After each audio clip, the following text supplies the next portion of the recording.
Assalamualaikum warahmatullahi wabarakatuh. Salam sejahtera bagi kita semua. Shalom. Om Swastiastu, Namo Buddhaya, salam kebajikan. Di sini kami dari kelompok 2. Perkenalkan, nama saya Sauli Rosita Silaban. Saya Cindy Pixilelosa. Saya Lucy Suka. Saya Novika Kepalesi Halatu. Dan nama saya Jalan Lai. Pada kesempatan ini kami akan membahas kasus korupsi BTS atau Base Transceiver Station 4G Kominfo. Teman-teman pasti penasaran dengan kasus korupsi yang satu ini. Oleh sebab itu, mari kita simak penjelasan berikut.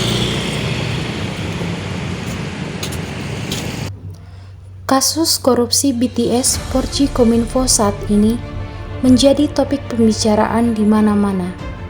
Hal ini karena kerugian yang disebabkan tidak main-main, yakni sebesar 8,3 triliun.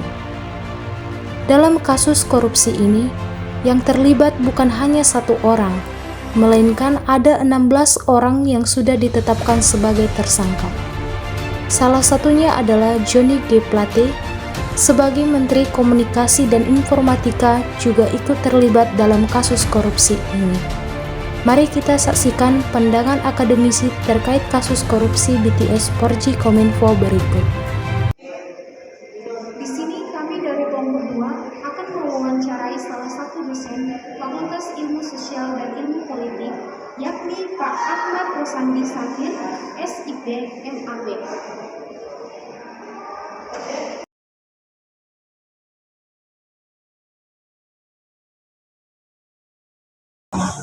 Baik Pak, di kedatangan kami di sini ini mewawancarai Bapak terkait kasus korupsi yang terjadi yang beredar saat ini, yang mana salah satu kasus yang kami angkat adalah kasus korupsi BTS atau Base Transceiver Station 4G Kominfo. Nah, saat ini Pak, kasus yang terjadi saat ini kan udah merugikan negara Pak, yang mana kerugian itu sebesar 8,3 triliun Pak. Nah, di sini kami di sini ingin meminta pandangan Bapak terkait apa sih yang melatar belakangi terjadinya kasus korupsi Pak? Oke, baik. Terkait dengan kasus korupsi ya, seperti kita ketahui bersama bahwa korupsi itu merupakan salah satu extraordinary crime atau kejahatan yang luar biasa ya. Selain teroris, selain hal lain atau kejahatan lain yang sifatnya itu menimbulkan masalah yang besar. Nah, salah satunya adalah korupsi. Nah, ketika misalnya memang korupsi merupakan salah satu extraordinary crime atau kejahatan yang luar biasa, nah, saya rasa untuk penanggulangannya atau pencegahannya itu dibutuhkan juga suatu program atau regulasi yang juga luar biasa. Nah, selama ini kita beranggapan bahwa kenapa orang melaksanakan korupsi ya karena itu pencegahannya minim, regulasinya yang tidak membuat efek jerah terhadap para koruptor, dan yang selanjutnya adalah adanya kesempatan para koruptor itu mengerjakan yang namanya korupsi itu sendiri. Nah, ketiga hal ini saya rasa harus kita pahami bersama bahwa ketika misalnya memang kita mau mencegah korupsi, dibutuhkan yang pertama orang-orang, dalam hal ini lembaga ya, seperti kita tadi negara kita ada lembaga Komisi Pemberantasan Korupsi. Nah, lembaga ini secara masif, secara aktif untuk menggali atau mencari tahu di mana tempat atau potensi-potensi terjadinya korupsi itu di mana saja. Nah, seringkali KPK ini terkesannya lamban dalam proses pencegahan. Nah, itu yang pertama. Yang kedua, masalah regulasi. Regulasi ini tidak membuat koruptor itu, orang-orang melaksanakan korupsi itu jerah. Artinya koruptor bisa saja berpikiran bahwa gini, ya bisa saja saya hari ini ditangkap ya, seperti kasusnya mantan Menko Johnny G. Plate yang terkait kasus itu, bisa saja dia berpikiran bahwa nggak masalah saya korupsi atau saya penjara setahun 2 tahun aja sudah bisa bebas. Nah, pikiran-pikiran seperti inilah yang pemerintah dalam hal ini pembuat kebijakan untuk membuat sebuah aturan yang membuat koruptor itu jerak atau tidak mau lagi lah istilahnya berbuat kasus korupsi. Misalnya saja seperti ini, bahwa kasus korupsi itu, pelaku koruptor itu ketika memang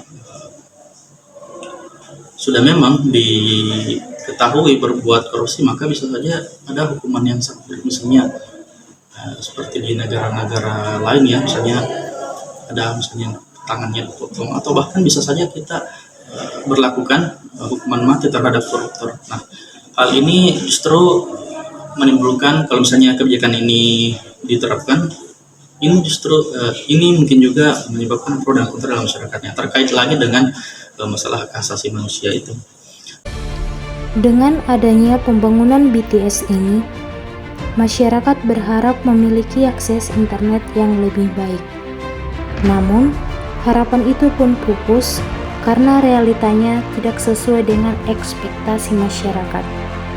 Mari kita saksikan kembali pandangan akademisi berikut. Saya telah bersama dengan seorang dosen sosiologi Fisikon Batik, Pak Kriswin Alphonse, SOS MSI. Di sini saya akan meminta pandangan beliau tentang kasus korupsi yang sedang diperbincangkan saat ini, yaitu kasus BTS Kominfo. Nah, kita langsung saja ke pertanyaannya, Pak. Yang pertama, kami ingin meminta pandangan Bapak terkait dengan kasus ini.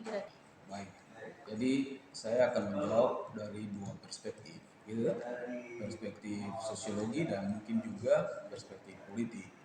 Nah, untuk perspektif sosiologi, bagi saya ini berkaitan dengan perilaku, gitu kan? Jadi perilaku itu terdapat dan ada pada masing-masing individu. Nah, perilaku ini berkaitan juga dengan tindakan sosialnya. Misalnya Max Weber dalam teorinya yang mengungkapkan bahwa masing-masing individu itu dia punya tindakan, dan tindakan yang dia lakukan itu adalah tindakan objektif yang menurut dia itu, menurut individu itu dia lakukan karena ada sesuatu tujuan tertentu.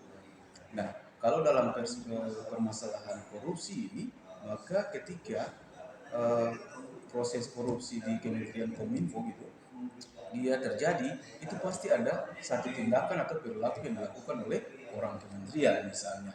Nah, sudah terungkap tuh dalam berita dan informasi yang dipublikasi, termasuk juga Kementerian Menteri Kominfo juga terlibat di situ dan pada akhirnya ditangkap oleh KPK. Nah, ini kan yang tadi saya katakan bahwa berkaitan dengan perilaku.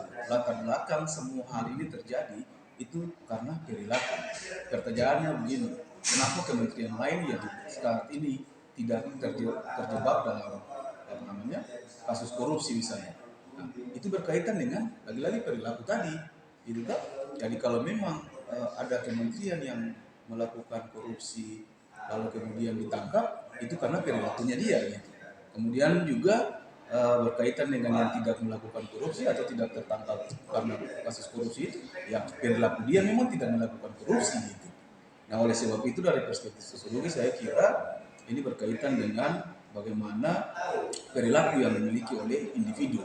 Jadi bukan soal lagi kesalahan yang dimiliki oleh kementerian itu sendiri, tapi masing-masing individu. Nah, mungkin saja kalau memang bukan Kementerian Kominfo-nya menterinya demikian, ya mungkin saja tidak terjadi begitu. Saya kasih contoh untuk Kementerian Agama dan lain-lain. Dan Anda bisa lihat bahwa Menteri Agama yang seperti ini, tapi kasus korupsinya tidak ada gitu, dan tidak kelihatan sampai sekarang. Itu dari perspektif sosiologi, sehingga kalau Max Weber mengatakan ada 4 tipe tindakan ya, yang saya lihat itu tindakan efektif menjadi bagian yang ada dalam proses ini. Ya, kalau di tindakan afektif itu kan, ya itu tindakan orientasi yang berorientasi pada emosional. Emosional itu berkaitan dengan individu. Nah, ketika individu itu merasa sesuatu yang dilakukan itu bermanfaat, gitu kan? Bermanfaat, maka dia akan lakukan. Gitu. Nah, terkait dengan kasus ini, manfaatnya apa? Kalau korupsi dapat uang banyak, kaya, gitu kan? Yang dilakukan secara diam-diam, dan apa yang dia lakukan itu pasti memiliki tujuan. Nah, tujuan itu yang tadi saya katakan, pasti kalau orang korupsi akan mendapatkan kekayaan, yang kan dapat uang yang banyak, dan itu menjadi investasi ekonomi pribadi dia, ya, karena dia dapat uang nih, gitu kan? Contoh saja kalau saya korupsi misalnya, saya mendapatkan uang yang banyak dan tentunya uang itu bermanfaat bagi kebutuhan saya. Ya kan? Kalau tidak bermanfaat bagi kebutuhan saya, Menteri Kominfo tidak ditahan. Ya kan? Nah, tindakan dia untuk memenuhi kebutuhan dia, tapi dalam sisi dia merugikan negara, karena itu adalah uang negara misalnya. Nah, itu saja yang bisa saya sampaikan dari perspektif sosiologi. Tapi kalau dari perspektif politik agak berbeda. Yaitu perspektif politik ini saya kemukakan bukan dari pikiran saya, tapi saya mengamati perkembangan media, publikasi.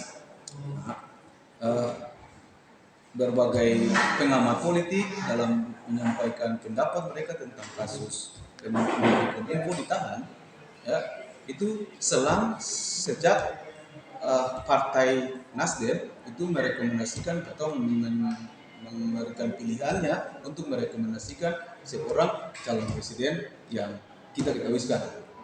Ya. Nah, oleh sebab itu dalam perjalanan sekali lagi saya katakan bahwa ini bukan pendapat saya, tapi kemudian pengamatan saya di media terkait dengan kasus ini, gitu toh. Sehingga dari aspek politik, maka ketika Partai Nasdem, karena kebetulan Menteri Kominfo ini orang Nasdem, gitu kan. Nah, dari situlah ada kecenderungan pemikiran saya dari hasil pengamat politik bahwa ada kecenderungan ada proses politisasi di situ. Seperti kita ketahui bahwa Presiden Joko Widodo dengan pemerintahannya, yang dalam hal ini Anies Baswedan dan salah satu calon presiden direkomendasikan oleh Partai Nasdem, maka dengan sendirinya saya punya dugaan, gitu kan? Dugaan itu sekali lagi saya ulangi, ya, karena ini dipublikasi. Saya ulangi itu berdasarkan pengamatan saya dalam hasil cakapan para pengamat politik di berbagai media.